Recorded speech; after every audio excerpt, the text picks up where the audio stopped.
തെരഞ്ഞെടുപ്പ് പ്രഖ്യാപിച്ചതിന് പിന്നാലെ ഒറ്റയ്ക്ക് പ്രചാരണം തുടങ്ങിയ ജി സുധാകരൻ സാമുദായിക നേതാക്കളെ കണ്ട് പിന്തുണ തേടി. ജി സുധാകരന് UDF പിന്തുണ പ്രഖ്യാപിച്ചതിന് തൊട്ടു പിന്നാലെ KPCC general secretary MJ job കോൺഗ്രസിൽ നിന്ന് രാജിവെച്ചു. തെരഞ്ഞെടുപ്പ് തീയതി പ്രഖ്യാപിച്ചതിന് പിന്നാലെ ഒറ്റയ്ക്ക് പ്രചാരണം ആരംഭിച്ചിരിക്കുകയാണ് ജി സുധാകരൻ. SNDP യോഗം ജനറൽ സെക്രട്ടറി വെള്ളാപ്പള്ളി നടേശനെ അദ്ദേഹം വീട്ടിലെത്തി സന്ദർശിച്ചു. കൂടിക്കാഴ്ച അരമണിക്കൂറോളം നീണ്ടുനിന്നു. അദ്ദേഹം തന്നോട് പിന്തുണ തേടിയില്ല എന്നും സ്ഥാനാർത്ഥിയായി മത്സരിക്കുന്നുണ്ട് എന്ന് മാത്രമാണ് അറിയിച്ചതെന്നും വെള്ളാപ്പള്ളി നടേശൻ പറഞ്ഞു.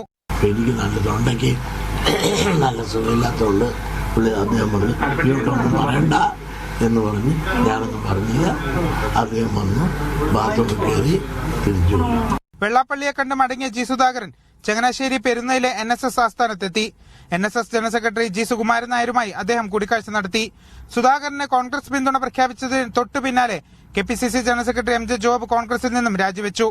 ഈ സുധാകരനെ പിന്തുണയ്ക്കാൻ തീരുമാനിക്കുമ്പോൾ എൻ്റെ ബഹുമാന്യരായ നേതാക്കന്മാർ അവരോട് ഞങ്ങൾക്ക് തീരുമാനം എടുക്കും, നിങ്ങളെല്ലാവരും അതിനോട് അനുകൂലിച്ച് നിൽക്കണം എന്നൊരു വാക്ക് പറയേണ്ട ഉത്തരവാദിത്വം ഉണ്ടായിരുന്നു.